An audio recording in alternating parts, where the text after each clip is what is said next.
సామెతల గ్రంథము వాక్యంలోనికి వెళ్దాం. సామెతల గ్రంథము 12వ అధ్యాయం 22వ వచనం చదువుకుందాం. సామెతల గ్రంథము 12వ అధ్యాయం 22వ వచనం. అబద్ధమాడు పెదవులు యెహోవాకు హేయములు సత్యవర్తనులు ఆయనకు ఇష్టలు. అంటే హేయము ఇష్టము కోసమైన మాట్లాడుతున్నారు. ఎవరు హేయమైన వారు అని అంటే అబద్ధములు ఆడువారు హేయమైన వారు. రెండవదిగా ఆయన అంటున్నారు సత్య ప్రవర్తనలకు ఆయనకు ఇష్టలు. ఈరోజు ఆయనకు 2026లో ప్రవేశపెట్టాము కాబట్టి మనమందరము కూడా ఆయనకు ఇష్టలుగా మనం ఉండాలి. చప్పట్లు కూడా దేవాది దేవుని స్తుతిద్దాం. హల్లెలూయా. ఆయన దృష్టిలో హేయముగా మనము కనబడకూడదు. ఆయన దృష్టిలో మనము ఇష్టమైన జనాంగముగా, ఇష్టమైన బిడ్డలుగా, ఇష్టమైన కుటుంబముగా, ఇష్టమైన సంఘముగా మనం ఆయనకి కనబడాలి. హల్లెలూయా.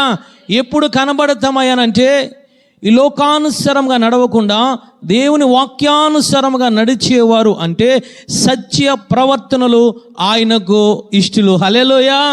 సత్యమనగా వాక్యం, సత్యమనగా ఆత్మ. ఈ రెండిట్లే నువ్వు పొందుకొని ఆ యొక్క వాక్య ప్రకారంగా, ఆత్మ ప్రకారముగా నువ్వు నడుస్తూ ఉంటే నీ యొక్క ప్రవర్తన సత్యము కలిగిన ప్రవర్తన కలిగి ఉంటావు. అలాంటి ప్రవర్తన కలిగిన వారిని దేవుడు అంటూ ఉన్నారు, వీరు సత్యవర్తనులు. హల్లెలూయా. ఈ సత్యవర్తనులు ఆయనకు ఇష్టలు. లేఖనము సెలవిస్తుంది అనేక మంది దేవునికి ఇష్టలుగా ఉంటూ ఉన్నారు. ఒకటి సత్యవర్తనులు ఆయనకి ఇష్టలు, రెండోది విశ్వాసము కలిగిన వారు ఆయనకు ఇష్టలు, పరిశుద్ధత కలిగిన వారికి ఆయనకు ఇష్టలు. అంటే లేఖనములో దేవునికి ఇష్టమైన వారు అనేక మంది ఉన్నారు. కానీ ఈరోజు పరిశుద్ధాత్మ దేవుడు మనతో మాట్లాడేది ఏమిటంటే సత్యవర్తనులు ఆయనకు ఇష్టలు. హల్లెలూయా. ఈరోజు సత్యము కలిగి మనము ప్రవర్తించాలి. ఈరోజు అబద్ధములు ఆడడానికి వీలు లేదు.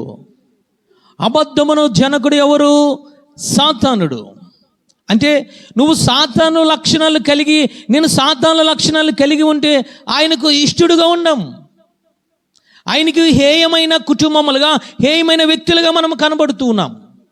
అంటే నీలో ఏమి ఉండాలి? ఆయన ఇష్టపడాలంటే సత్యమైన ప్రవర్తన కలిగి ఉండాలి. హల్లెలూయా.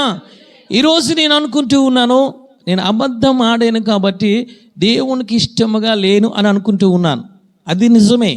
కానీ బైబిల్ లేఖనము సెలవిస్తుంది ఎవరు హేయమైన వారు, ఎవరు అబద్ధం ఆడేవారయ్యానంటే 1వ కొరింథీయులు రాసిన పత్రిక 10వ అధ్యాయం 5వ వచనం చదువుకుందాం. 10వ అధ్యాయం 5వ వచనం. అయితే వారిలో ఎక్కువ మంది దేవునికి ఇష్టలుగా ఉండకపోయిరి గనుక అరణ్యములో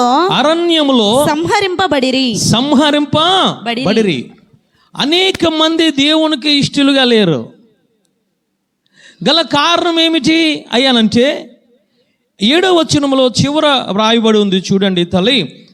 జనులు తినుటకును త్రాగుటకును కూర్చుంటుటకును లేచిరి అని వ్రాయబడినట్టు వారిలో కొందరి వలె మీరు విగ్రహ ఆరాధికులై ఉండకుడి, మరియు వారి వలె మనము వ్యభిచారింపక ఎందుము. ఎందుకు ఇష్టముగా లేరంటే వారి సొంత ఆలోచన ప్రకారముగా, వారి సొంత అభిప్రాయము ప్రకారముగా వారు జీవిస్తూ వచ్చారు. రక్షింపబడ్డారు, వారు విడిపింపబడ్డారు, ఎర్ర సముద్రములో బాప్తిసము తీసుకున్నారు, బండలో నీళ్లు త్రాగారనంటే ఆత్మను కూడా పొందుకున్నారు. ఆత్మను కూడా పొందుకొని వారి ఇష్టానుసారంగా ప్రవర్తించడం మొదలుపెట్టారు. వారి ఇష్టానుసారంగా ప్రవర్తించడం మొదలు పెట్టడం కారణంగా దేవుడు మాట్లాడుతున్నారు, అనేక మంది నాకు ఇష్టలుగా లేరు. గల కారణం ఏమిటనంటే వాక్యానుసారముగా, ఆత్మానుసారముగా వారు ప్రవర్తించలేదు, వారు నడవలేదు. వారి ఇష్టానుసారం, వారి ఇష్టము ఏమిటనంటే తినడము, త్రాగడము. రెండవదిగా ఏమిటనంటే వారు విగ్రహారాధన చేయడము, వారు కర్పించింది తినడం. మూడవదిగా వారు వ్యభిచారులై ఉన్నారు అని మాట్లాడుతున్నారు ఆయన. ఈ 3 లక్షణాలు రక్షింపబడి కూడా ఈరోజు మనము కలిగి ఉన్నాము అని అంటే దేవునికి హేయమైన వారం, దేవునికి ఇష్టమైన వారము కాదు. లేఖనము సెలవిస్తుంది ఎందుకు దేవునికి ఇష్టముగా లేకుండా వారు హేయముగా ఉన్నారనంటే, వారు ఏమి చేస్తూ ఉన్నారనంటే లోకముతో స్నేహము చేస్తూ ఉన్నారు. వారు నువ్వు దేవునికి ఇష్టముగా ఉండాలంటే దేవునితో స్నేహం చేయాలి, వాక్యముతో నువ్వు స్నేహం చేయాలి. ఆత్మను పొందుకున్నావు కాబట్టి ఆత్మతో నువ్వు స్నేహం చేయాలి. ఈ ఆత్మను వాక్యమును విడిచిపెట్టి రక్షింపబడి ఆత్మను పొందుకొని కూడా నీవు ఇంకా లోకముతో స్నేహము చేస్తూ ఉంటే ఆయన అంటూ ఉన్నారు, వారు నాకు ఇష్టము లేని వారుగా ఉన్నారని మాట్లాడుతున్నారు. ఈరోజు మనం పరీక్షించుకుందాం. 2025 వదిలేయి, 2026లో ఇది 2వ దినం. ఈరోజు దేవుడు మనతో మాట్లాడుతున్నారు. ఆయనకు ఇష్టమైన జీవితాలుగా, ఆయనకి ఇష్టమైన బ్రతకడము, ఆయనకి ఇష్టమైన కుటుంబాలుగా మనము నివసిద్దాం. ఏ విధముగా అంటే ఈ లోకముతో స్నేహము వ్యభిచారము, ఈ లోకములో ఉన్నది ఆశించినది అంటే దేవుని కన్నా ఎక్కువగా నువ్వు దేనిని ప్రేమించినా అది ఏమిటేనంటే విగ్రహారాధన. నువ్వు ధనాన్ని ప్రేమిస్తున్నావా, అధికారాన్ని ప్రేమిస్తున్నావా, అది నీ భర్తను ప్రేమిస్తున్నావా? లేఖనము సెలవిస్తుంది, ఆకాశమందే కానీ భూమి మీదే కానీ భూమి కింద జలముల్లో నువ్వు దేనిని ఎక్కువగా ప్రేమించినా దేవుని కన్నా అదే విగ్రహారాధన. ఈరోజు దేవుడు స్పష్టంగా మాట్లాడుతున్నాడు సంఘముతో. ఆయన ఈరోజు నువ్వు ఏదో గుడికి వెళ్ళి ఏదో రకరకములు నువ్వు చేయవసరం లేదు, అన్యులతో నువ్వు కలవవసరం లేదు. కానీ ఆయన మాట్లాడుతున్నారు, నీవు సంఘమును విడిచి, వాక్యమును విడిచి, ఆయన ఆత్మను విడిచి లోకములో నువ్వు ఏది చేసినా సరే ఆయన మాట్లాడుతున్నారు, నాకు హేయులుగా ఉంటూ ఉన్నారని ఆయన మాట్లాడుతున్నారు. ఈరోజు మనం ఏ విధముగా ఉంటున్నాం? లోక మనుషులతో స్నేహం ఉంటుందా? తెంచి వేసుకో. లోక మనుషులతో సహవాసము చేస్తున్నావా? తెంచి వేసుకో. దేవుని కన్నా ఎక్కువగా ఏదైనా ప్రేమిస్తున్నావా? తెంచి వేసుకో. నువ్వు తెంచి వేసుకొని ఆయన వాక్యములోనికి వస్తే, తెంచి వేసుకొని ఆయన ఆత్మలోనికి వస్తే ఆయన అంటూ ఉన్నారు, వారు సత్య ప్రవర్తన గలవారు, వారు నాకు ఇష్టలని ఆయన మాట్లాడుతున్నారు. హల్లెలూయా. ఈరోజు మనం ఏ విధముగా ఉంటూ ఉన్నాం? ఈరోజు దేవుడు మనతో మాట్లాడుతున్నాడు. మొదటి శుక్రవారంలో ఈరోజు ఐగుప్తు ప్రజలు ఆ యొక్క దేవునికి హేయము కలిగిన ఆ యొక్క ప్రవర్తన కలిగి ఉంటూ ఉన్నారు. అలాంటి ప్రవర్తన కలిగి ఉంటే దేవుని సన్నిధిలో మోకరించి ప్రార్థన చేసి విడిచిపెట్టవలసిన బాధ్యత నీ దగ్గర ఉన్నది. ఆయన నీకు బోధిస్తూ ఉన్నారు. ఆయన నీకు స్పష్టంగా నీకు అర్థమైన రీతిలో పరిశుద్ధాత్మ దేవుడు బోధిస్తున్నాడు సంఘానికి. ఈరోజు మనం ఏ విధముగా మనం జీవిస్తున్నాం, నీకు అర్థము కాలేదు అని చెప్పడానికి న్యాయ సింహాసనం ఎదురుకుండా ఆయన నీకు ప్రశ్న వేస్తాడు. జాగ్రత్త. పలానా శుక్రవారము 2026 మొదటి శుక్రవారము పరిశుద్ధ ఆత్మ దేవుడు దేవునికి ఇష్టలుగా శోధించారని చెప్పి ఆయన నీకు తెలియజేస్తాడు. వాక్యము నాకు తెలియలేదు అనడానికి వీలులేదు, వాక్యము నేను వినడానికి అనడానికి వీలులేదు. దేవుడు మాట్లాడుతున్నాడు సంఘముతో, తప్పించుకోవడానికి వీలులేదు. ఆయనకు ఇష్టమైన వారు మాత్రమే కానానులోనికి ప్రవేశపెట్టారు. హల్లెలూయా. ఆయనకి ఇష్టమైన ప్రవర్తన కలిగి ఉన్నవారు మాత్రమే కానానులోనికి వెళ్ళారు. ఈరోజు అబద్ధ ప్రవర్తన అంటే హేయమైన వారు అంటే లేఖనం ఏమి సెలవిస్తుందయ్యా? ఒకసారి చూద్దాం. 1 యోహాను రాసిన పత్రిక 1వ అధ్యాయం 6వ వచనం. చదవండి తల్లి. ఆయనతో కూడా సహవాసము గలవారమని చెప్పుకొని చీకటిలో నడిచిన ఎడల మనం అబద్ధమాడుచు సత్యమును జరిగింపకుందుము. యోహాను గారు అంటూ ఉన్నారు, ఎవరు అబద్ధకుడయ్యానంటే మనము వెలుగులో ఉన్నామనుకొని చీకటిలో నడిచే ప్రతి వాడు కూడా అబద్ధికుడు. వెలుగులో ఉంటూ ఉన్నావు, నువ్వు వెలుగులోనే నడవాలి. నువ్వు వెలుగులో ఉంటూనే అనుకొని చీకటిలో నడవడానికి వీలు లేదు. అలాగ నడిస్తే ఆయన అంటున్నారు, వాడు అబద్ధికుడు.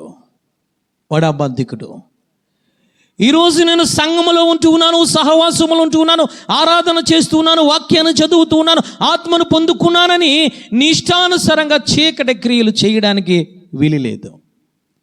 చీకటి మనుషులతో సంబంధము పెట్టుకోవడానికి వీలు లేదు. చీకటి మనుషులతో సహవాసము చేయడానికి వీలు లేదు.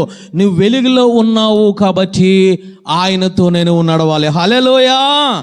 ఎవరు ఈ సత్యవంతుడు అయ్యానంటే కీర్తనల గ్రంథము 119 అధ్యాయం 151 వచనం చదవండి. యెహోవా నీవు సమీపముగా ఉన్నావు, నీవు సమీపముగా ఉన్నావు, నీ ఆజ్ఞలన్నీయు సత్యమైనవి, నీ ఆజ్ఞలన్నీ సత్యమైనవి. హల్లెలూయా.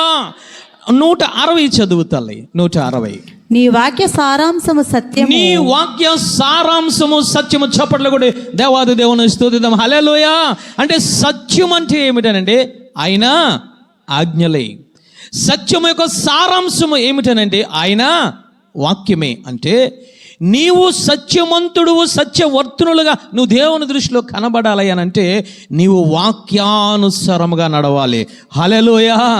వాక్యానికి అటు ఇటు సమర్థింపులు కుదరవు. వాక్యము ధరవో సంగమా, సమర్థింపులు కుదరవు. కప్పుకోని జీవితము కుదరదు.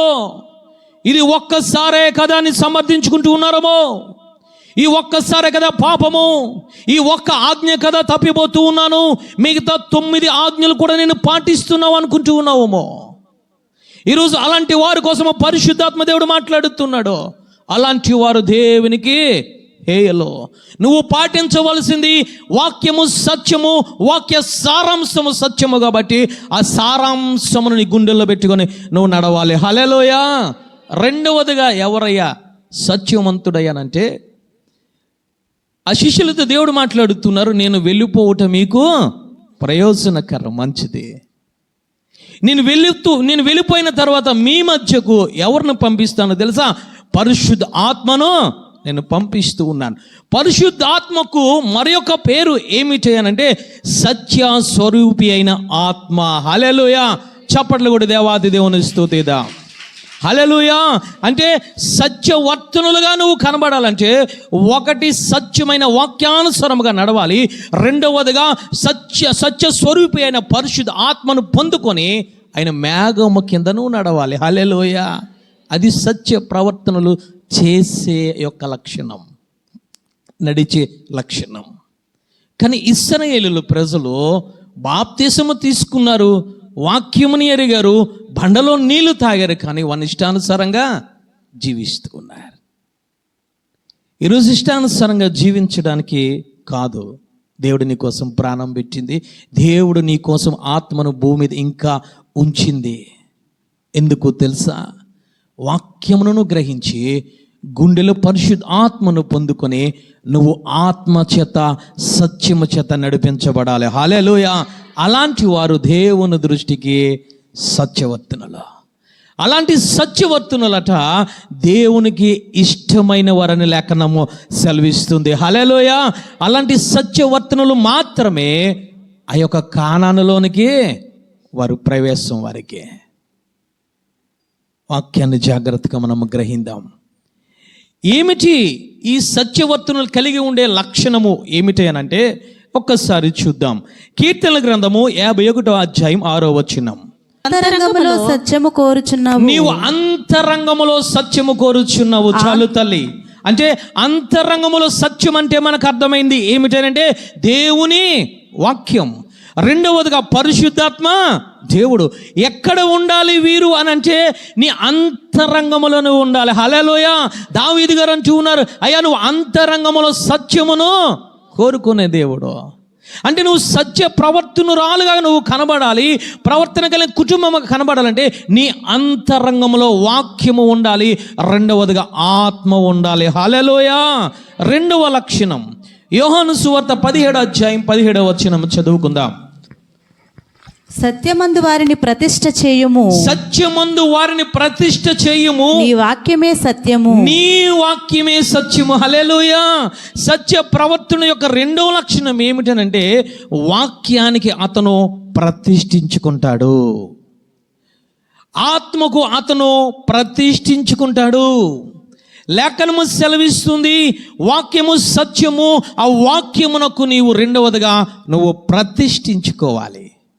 ప్రతిష్ఠించుకోవడం అంటే నీకు నీవు సమర్పించుకోవాలి. ఎవరు సమర్పించుకున్నారు వాక్యానికి, ఆత్మకైనంటే సమరయ స్త్రీ సమర్పించుకుంది. హల్లెలూయా. నువ్వు సమర్పణలోనికి రావాలి. నువ్వు సత్యవర్తనుడుగా ఆయనకి ఇష్టలుగా ఉండాలంటే ఒకటి, అంతరంగంలో వాక్యము, అంతరంగంలో ఆత్మ పొందుకొని ఉండాలి. రెండవదిగా ఆ వాక్యమునకు ఆత్మకు నువ్వు సమర్పించుకొని ఉండాలి. హల్లెలూయా. ప్రతిష్ఠించుకోవాలి. నీకు నీవే ప్రతిష్ఠించుకోవాలి. నాకు నేనే ప్రతిష్ఠించుకోవాలి. రెండవదిగా సత్యవర్తుని యొక్క లక్షణం ఏమిటంటే వాడు ప్రతిష్టతలోనికి వెళ్ళిపోతాడు. హల్లెలూయా. దేనికి ప్రతిష్ఠించుకుంటారంటే వాక్యమునకు ఆత్మకు ప్రతిష్ఠించుకుంటారు. కానాను ప్రయాణంలో ఐగుప్తులు అనేక మంది దేవునికి హేయులుగా ఉండడానికి గల కారణం వారు తిండికి సమర్పించుకున్నారు, వారు త్రాగడానికి సమర్పించుకున్నారు, వారు విగ్రహాలు ఆరాధించడానికి సమర్పించుకున్నారు, వారు వ్యభిచారమునకు సమర్పించుకున్నారు. నువ్వు సమర్పించుకోవాల్సింది, నువ్వు అర్పించుకోవాల్సింది ఎవరికైనంటే వాక్యమునకు ఆత్మకు అర్పించుకోవాలి. హల్లెలూయా. మూడవ లక్షణం ఏమిటేనంటే ఎఫెసీయులు రాసిన పత్రిక 6వ అధ్యాయం 14వ వచనం ఆయన మాట్లాడుతున్నారు. చదువమ్మా. ఎలాగనగా మీ నడుమునకు సత్యమును దట్టి కట్టుకొని, మీ నడుమునకు సత్యమనే దట్టిని కట్టుకోనండి. హల్లెలూయా. సత్యమనగా మరలా దేవుడు మాట్లాడుతున్నారు. సత్యమనగా వాక్యము, సత్య స్వరూపి అయిన పరిశుద్ధాత్మ దేవుడు. హల్లెలూయా. నువ్వేమి చేయాలో తెలుసా? నీ నడుమునకు బలముగా కట్టుకోవాలి. నడుము అంటే ఏమిటో తెలుసా? వంగిపోకుండా నీకు బలాన్ని ఇచ్చేది. హల్లెలూయా. నువ్వు కట్టుకోవాలి. రకరకాల కట్టుకోవడము కాదు, ధనమును కట్టుకోవడము కాదు, ఈ లోకాశలను కట్టుకోవడము కాదు, ఈ శరీరాస నేత్రాస జీవపు డమ్మని కట్టుకోవడము కాదు. నీవు ఆయన అంటూ ఉన్నారు, సత్యమనే దట్టిని నీ నడుముకు నువ్వు కట్టుకోవాలి. హల్లెలూయా. వాక్యాన్ని నువ్వు కట్టుకోవాలి, సమర్పించుకున్నావు కాబట్టి. రెండవదిగా ఆత్మ నువ్వు పొందుకున్నావు కాబట్టి ఆత్మకు నువ్వు కట్టుబడి నడవాలి. హల్లెలూయా. లూకా సువార్త 12వ అధ్యాయం 35వ వచనం చదవండి తల్లి. ఆయన మాట్లాడుతున్నారు.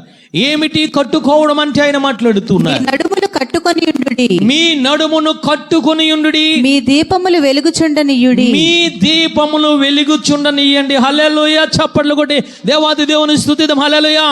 నడుమునకు కట్టుకోవడము, సత్యము దట్టి కట్టుకోవడం అని అంటే నీ జీవితము వెలుగుతూ ఉండాలి. హల్లెలూయా. నీ జీవితము ఆరిపోవడానికి వీలు లేదు. నీ జీవితము ప్రకాశవంతముగా ఎలగాలి. హల్లెలూయా. నీ కుటుంబంలో ఎలగాలి, నీ సంఘములో ఎలగాలి, నీ యొక్క గ్రామములో ఎలగాలి. అంతకన్నా ముఖ్యము దేవుని దగ్గర ఎలుగుతూ ఉండాలి. హల్లెలూయా. హల్లెలూయా. అపోస్తలుడైన పౌలు గారు మేడగదిలో ఆయన బోధిస్తూ ఉంటే లేఖనము సెలవిస్తుంది, అనేక మంది దీపములు వెలుగుతూ ఉన్నాయి.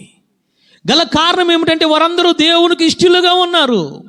ఎందుకు ఇష్టలుగా ఉన్నారనంటే అంతరంగంలో వాక్యము, అంతరంగంలో ఆత్మను పొందుకున్నారు.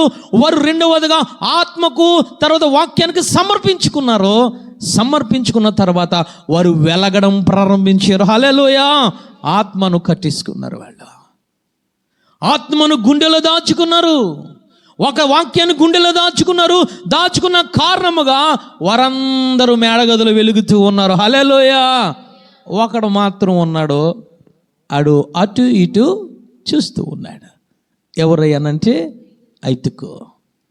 వాడు వెలిగే జీవితంలో లేడు. వాడు క్రైస్తవుడే, వాక్యాన్ని వింటూ ఉన్నాడు, కానీ వాడు స్థిరమైన జీవితము వాడి జీవితంలో లేదు. ఈరోజు అటువంటి జీవితం, ఐతుకు జీవితం నీ జీవితంలో ఉందమ్మా. కిటికీలో వద్దు, సంఘములోను కూర్చో. హల్లెలూయా. దేవుడు నిన్ను వెలిగిస్తాడు. రెండు స్వభావాల మధ్య వద్దు, రెండు ఆలోచనల వద్దు. నీకు చీకటికి వెలిగికి మధ్యన కూర్చుంటూ ఉన్నావేమో, లోకమునకు ఆ యొక్క సంఘమునకు మధ్యన కూర్చుంటూ ఉన్నావేమో, లోకముతో స్నేహము మరలా దేవునితో సహవాసము చేస్తున్నావేమో. అలాంటి వారు దేవునికి ఇష్టలు కారు. అరణ్య మార్గములు వారందరూ ఆకు రాలినట్టు రాలిపోయారు. గల కారణము రెండు స్వభావాలు కలిగి ఉన్నారు వారు. ఇక్కడ ఐదుకు మరణించడానికి గల కారణము రెండు మనసులు కలిగి ఉన్నాడు. దీపం ఆరిపోయింది. మూడవదిగా ఏమిటంటే సత్యమనే దట్టిని నువ్వు కట్టుకోవాలి. హల్లెలూయా. అంటే నువ్వు వెలిగే జీవితంలోనే ఉండాలి, అంటే నువ్వు ఫలించే జీవితంలోనే ఉండాలి. హల్లెలూయా. నాలుగవ లక్షణం ఏమిటేనంటే 1 తిమోతి రాసిన పత్రిక 2వ అధ్యాయం 4వ వచనం చదవండి తల్లి. ఆయన మనుషులందరూ రక్షణ పొంది సత్యమును గూర్చిన అనుభవ జ్ఞానము గలవారై ఉండవలెను. చప్పట్లు కొట్టి దేవాది దేవుని స్తుతిద్దాం. హల్లెలూయా. నాలుగవదిగా ఏమిటంటే అనుభవ జ్ఞానము నువ్వు కలిగి ఉండాలి. సత్యవర్తనులకు నాలుగో లక్షణం ఏమిటంటే నువ్వు అనుభవ జ్ఞానము కలిగి ఉండాలి. దేంటిలో అనుభవము తెలుసా? వాక్యములో అనుభవం ఉండాలి. రెండవదిగా ఆత్మలో అనుభవము నువ్వు కలిగి ఉండాలి. హల్లెలూయా. అనుభవ జ్ఞానము నువ్వు కలిగి ఉండాలి. ఎవరు అంటూ ఉన్నారంటే దావీదు గారు అనుభవ జ్ఞానము కలిగి ఉన్నారు. హల్లెలూయా. అందుకే ఒకప్పుడు పడిపోయిన అతనికి దావీదు గారికి వాక్యము తెలుసు కాబట్టి, ఆత్మ పొందుకున్న వ్యక్తి కాబట్టి ఆయన పడిపోయినట్టు లేడు, లెగిసి నిలబడ్డాడు. చప్పట్లు కొట్టి దేవాది దేవుని స్తుతిద్దాం. హల్లెలూయా. అనుభవ జ్ఞానము కలిగి ఉండాలి. అందుకే దావీదు గారి కోసం అంటూ ఉన్నారు, దావీదు బెత్షెబ విషయంలో తప్ప ఇంకే విషయంలో పాపము చేయలేదు. అనుభవ జ్ఞానము కలిగి ఉండాలి. సత్య ప్రవర్తనుడు. అనుభవ జ్ఞానం అంటే ఏమిటంటే 2వ పేతురు రాసిన పత్రిక 2వ అధ్యాయం 20వ వచనం చదవండి తల్లి. అనుభవ జ్ఞానం అంటే ఆయన మాట్లాడుతున్నారు. 2వ పేతురు రాసిన పత్రిక 2వ అధ్యాయం 20వ వచనం చదవండి. వారు ప్రభువును రక్షకుడునైన యేసుక్రీస్తు విషయమైన అనుభవ జ్ఞానము చేత ఈ లోక మాలిన్యములను తప్పించుకొనిన తరువాత. చాలు. అంటే ఈ లోక మాలిన్యమును అంటే పాపమును తప్పించుకున్న అనుభవం నీకు ఉండాలి. చప్పట్లు కూడా దేవాది దేవుని స్తుతిద్దాం. హల్లెలూయా. అంటే నువ్వు రక్షకుడని ఎరిగావు, నువ్వు ఆత్మను పొందుకున్నావు కాబట్టి నీ దగ్గరికి ఏమి వస్తుంది తెలుసా? పాపం అనేది వస్తుంది. నీ పరిశుద్ధతను పాడు చేయడానికి అది ఆహార రూపంలో అయినా, లేదా పానీయ రూపంలో అయినా, లేదా రకరకముల ఈ లోక ఆశల రూపంలో అయినా సరే వస్తూ ఉంటుంది. కాబట్టి దానిని నువ్వు ఎదిరించడమే అనుభవ జ్ఞానం. హల్లెలూయా. ఈ లోక మాల్యమును అంటకుండా, ఈ లోక పాపమును అంటకుండా నీ పరిశుద్ధతను, నీ వాక్యమును, నీ ఆత్మను కాపాడుకోవడమే అనుభవ జ్ఞానం. హల్లెలూయా. ఈ 4 లక్షణాలు ఎవరి దగ్గర ఉంటాయంటే సత్యవర్తనుల దగ్గర ఉంటాయి. యోసేపు దగ్గరికి పాపం వచ్చింది. ఆయన ఎలా ఉన్నాడు తెలుసా? అంతరంగంలో వాక్యం, అంతరంగంలో ఆత్మ కలిగి ఉన్నాడు. రెండవదిగా ప్రతిష్ఠించుకున్నాడు. లోకమునకు ప్రతిష్ఠించుకోలేదు అతని జీవితాన్ని వాక్యమునకు, ఆత్మకు ప్రతిష్ఠించుకున్నాడు. హల్లెలూయా. అంటే అతను వెలిగే జీవితంలో ఉన్నాడు. హల్లెలూయా. తన జీవితమును వెలిగే అనుభవంలో ఉన్నాడు. 4వదిగా తన దగ్గరికి వచ్చిన పాపమును నుండి తప్పించుకునే అనుభవంలో ఉన్నాడు. హల్లెలూయా. సత్య ప్రవర్తన కలిగి ఉండాలి. ఈ సత్య ప్రవర్తన కలిగి ఉంటే ఆయన అంటూ ఉన్నారు, నాకు ఇష్టమైన వారు. హల్లెలూయా. అంటే అక్కడతో ఆగిపోయిందా? సత్య ప్రవర్తన 4 లక్షణాలు ఉన్నాయి. ఈ 4 లక్షణాలు మనలో ఉంటే సరిపోతుందా అని అంటే, యోహానుగా రాసిన సువార్త 2వ అధ్యాయము 3వ అధ్యాయం 21వ వచనము చదవండి తల్లి. 3వ అధ్యాయం 21వ వచనము. సత్యవర్తనుడైతే తన క్రియలు దేవుని మూలముగా చేయబడి ఉన్నవని ప్రత్యక్షపరచబడినట్లు వెలుగునొద్దకు వచ్చును. చప్పట్లు కూడా దేవాది దేవుని స్తుతిద్దాం. హల్లెలూయా. అంటే నువ్వు సత్య ప్రవర్తన కలిగి ఉన్నావు, ఆ లక్షణాలు కలిగి ఉన్నావు. అక్కడతో ఆగిపోవడానికి వీలు లేదు.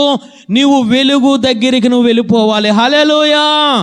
ఏమిటి వెలుగు అనంటే సర్వ సత్యములోనికి. హల్లెలూయా. సర్వ సత్యమైన కానానులోనికి, సర్వసత్యమైన ఆ పరలోక రాజ్యములోనికి నిరంతరము అక్కడ సూర్యుడు కానీ చంద్రుడు కానీ ఉండరు. అక్కడ ఎవరు ఉంటారంటే వెలుగు అయిన సత్య దేవుడు ఉంటారు. హల్లెలూయా. వెలుగు అయిన పరిశుద్ధాత్మ దేవుడు ఉంటారు. అక్కడికి నీ నడకను నువ్వు ప్రారంభించేవాడు సత్యవర్తుడు. అలాంటి వారు దేవునికి ఇష్టమైన వారు. హల్లెలూయా. ఈరోజు మనము నడుస్తున్నామా, ఆగిపోయామా?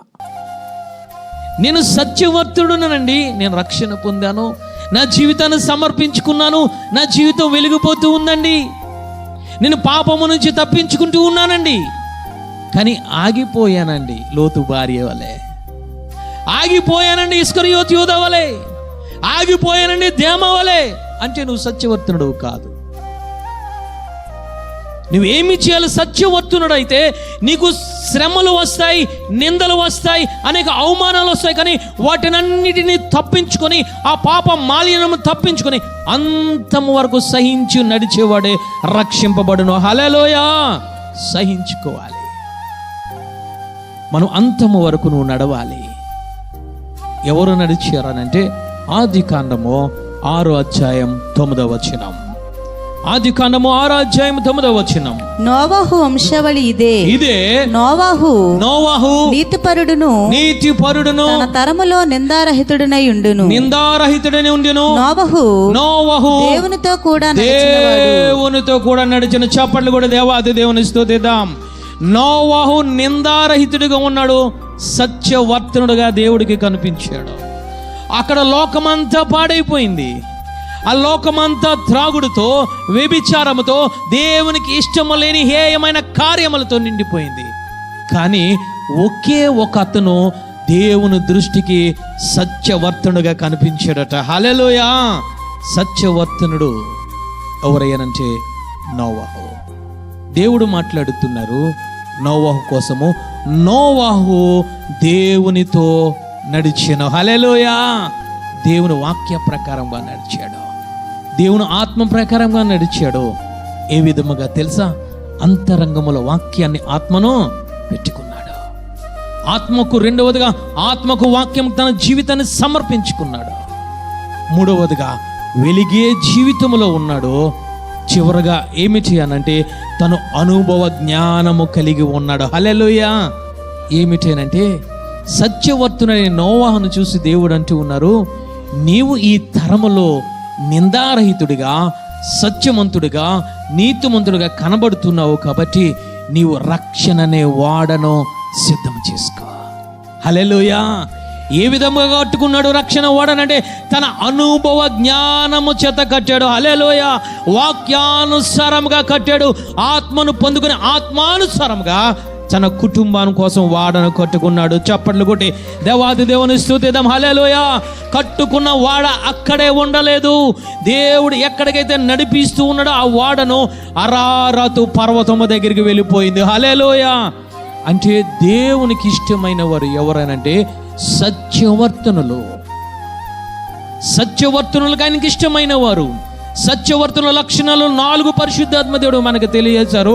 5వ లక్షణం ఏమిటనంటే వారు దేవునితో నడిచే అనుభవంలో ఉంటారు. హల్లెలూయా.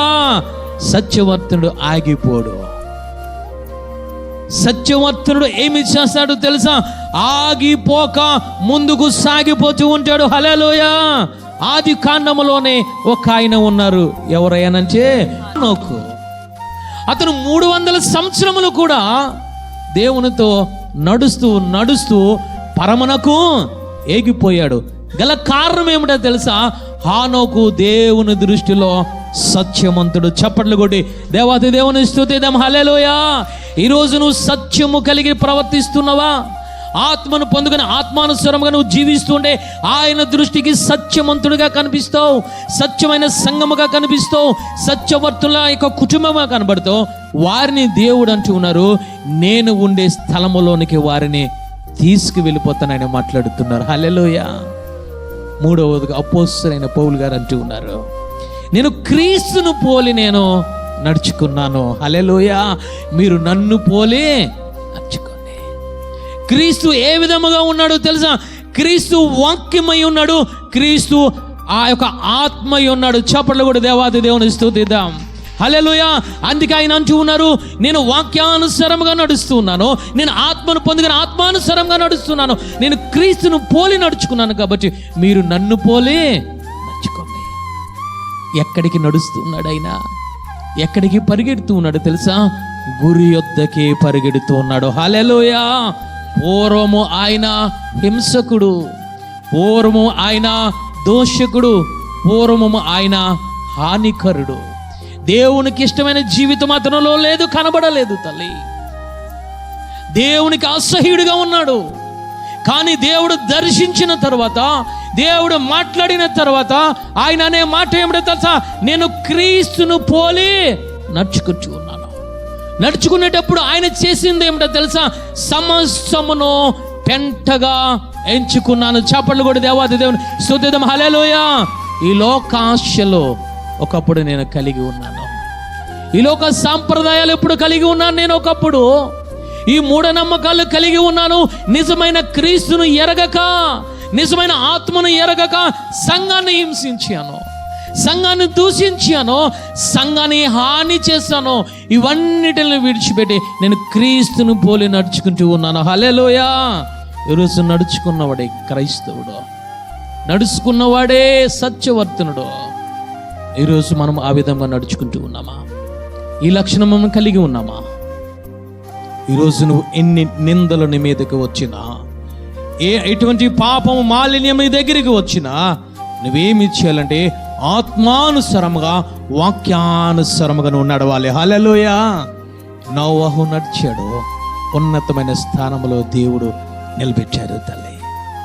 హానోకు నడిచాడు, దేవునితో వెళ్ళిపోయాడు.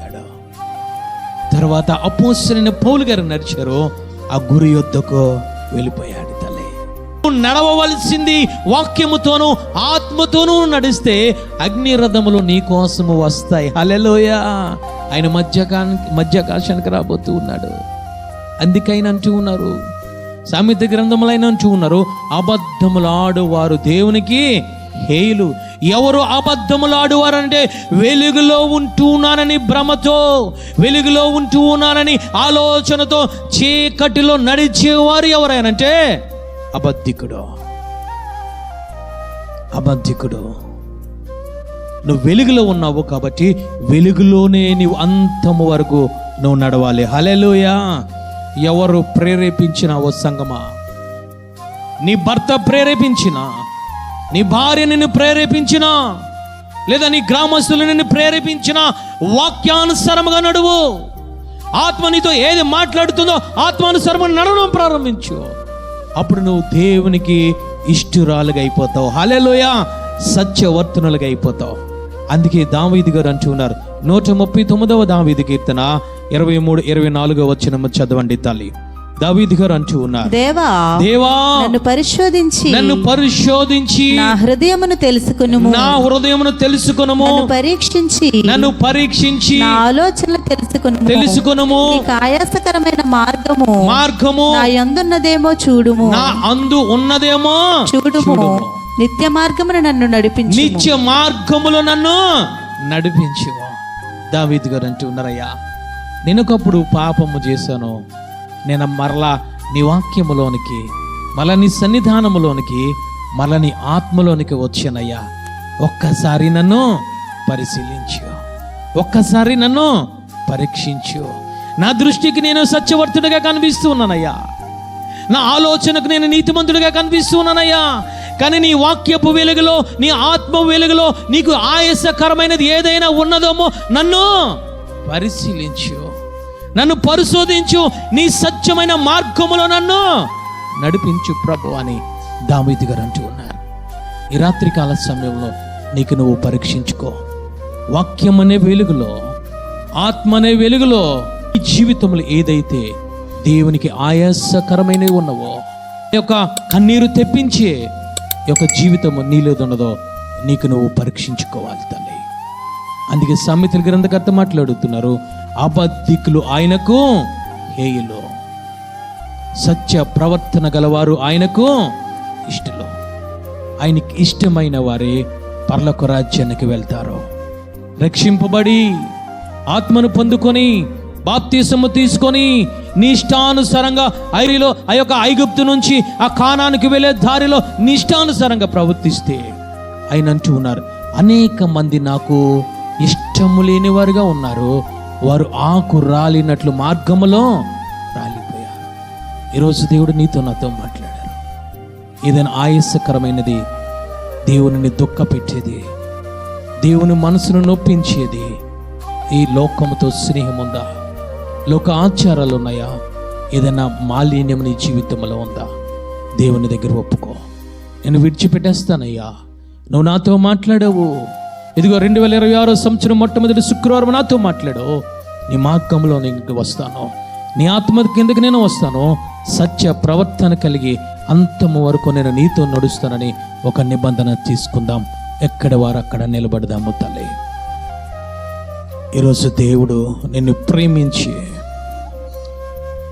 ఈరోజు దేవుడు నేను సత్యవర్తనులుగా తయారు చేయడానికి, తీర్చిదిద్దడానికి దేవుడు ఈరోజు నీతో నాతో మాట్లాడారు తల్లి. దావీదు గారు అంటూ ఉన్నారు, అయ్యా నీకు ఆయాసకరమైనది నా జీవితంలో కానీ, నా అంతరంగంలోనూ కానీ, నా ప్రవర్తనలో కానీ, నా నోటి మాట ద్వారా కానయ్యా, నా యొక్క నడకల ద్వారా కానీ ఏదైనా ఉన్నదమో ప్రభువా, నన్ను పరీక్షించు, నన్ను పరిశోధించయ్యా. అయ్యా పరిశోధించిన తర్వాత, పరిశీలించిన తర్వాత నాకు తెలియచేయు ప్రభువా.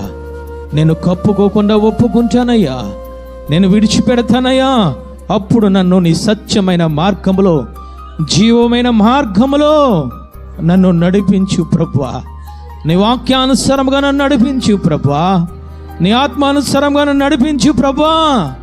నీకు ఆయాసకరమైన నా జీవితంలోంచి తీసివేసేయి ప్రభువా. ఆయన గొప్ప ప్రార్థన చేస్తూ ఉన్నాడు తల్లి. ఈరోజు మనం ఏ విధముగా ఉంటూ ఉన్నాం? రక్షింపబడి కూడా ఈరోజు వెలుగులో ఉన్నామని అనుకొని ఇంకా చీకటిలో మనము నడుస్తూ ఉన్నామా? ఈరోజు చీకటి జీవితాలు జీవిస్తూ ఉన్నామా? దేవునికి హేయమకరమైనవి ఈరోజు మన జీవితంలో ఈరోజు కలిగి ఉండి కప్పిపుచ్చుకొని ఈరోజు మనం ఇక్కడ నిలబడి ఉన్నామో తల్లి. దేవుడు నీతో స్పష్టముగా, నాతో స్పష్టముగా మాట్లాడారు తల్లి. ఆయన అంటూ ఉన్నారు, సత్య ప్రవర్తనలో నాకు ఇష్టమైన వారు, ఆయనకిష్టమైన కుటుంబముగానే ఉండాలి, ఆయనకిష్టమైన యొక్క సంఘముగానే ఉండాలి, ఆయనకిష్టమైన ఒక మనిషిగానే ఉండాలి, ఆయనకిష్టమైన ఆత్మగా నువ్వు ఆయన దృష్టికి కనిపించాలి తల్లి. ఇంకా నీ జీవితంలో అంతరంగములో వాక్యము లేకుండా, ఆత్మను పొందుకోలేకుండా ఇంకా ఏ రోజు నువ్వు జీవిస్తూ ఉన్నావేమో. ఇంకా నీ జీవితానికి, ఇంకా నీ జీవితం ఆయనకు సమర్పించుకోలేదేమో, ఇంకా అర్పించుకోలేదేమో తల్లి. ఇంకా వెలుగు జీవితంలోనికి నువ్వు రాలేదేమో, నీ జీవితం ఇంకా వెలగడం లేదేమో, ఇంకా అంధకారములో ఉన్నదేమో, ఇంకా అనుభవ జ్ఞానము లేకుండా పడుతూ లెగిస్తూ ఉన్నావేమో. లేదు తల్లి, నువ్వు నిలబడడానికి. అందుకే అపోస్తలుడైన పౌలు గారు అంటూ ఉన్నారు, నువ్వు నిలబడుతున్నావని కాదు, నువ్వు పడకుండా జాగ్రత్తగా నువ్వు కాపాడుకొని ఆయన మాట్లాడుతున్నారు. ఈరోజు ఏ విషయంలో పడిపోతూ ఉన్నావు? నోటి మాట ద్వారా పడిపోతూ ఉన్నావా? హృదయ తలంపుల ద్వారా పడిపోతున్నావా? ఈ లోకాశల ద్వారా పడిపోతున్నావా తల్లి? సరిచేసుకుందామా, సరిచేసుకుందామా. రెండు చేతులు ఎత్తి దావీదు వలె, అయ్యా నన్ను పరీక్షించు ప్రభువా, నన్ను పరిశోధించయ్యా. నీకు ఆయాసకరమైన నా జీవితంలో ఉండడానికి వీల్లేదు, నా కుటుంబంలో ఉండడానికి వీలులేదయ్యా, నా ఆత్మలో ఉండడానికి వీలులేదు ప్రభువా. నేను నా తండ్రి, నేను నటిస్తూ ఉంటే, నేను కప్పుకుంటూ ఉంటే ప్రభువా, నీ దృష్టిలో నేను అబద్ధికుడిగా ఉంటూ ఉన్నానయ్యా, అబద్ధికురాలుగా ఉంటున్నాను ప్రభువా. నన్ను ఒక్కసారి జ్ఞాపకం చేసుకున్నాయినా, నన్ను ఒక్కసారి జ్ఞాపకం చేసుకో ప్రభువా. నీకు ఇష్టమైన రీతిగా నన్ను నడిపించుకో, నీకు ఇష్టమైన బిడ్డగా నన్ను విధానం నేర్పు ప్రభువా. సాగిలి పడదాము తల్లి, దేవుని దగ్గర సాగిలి పడదాం.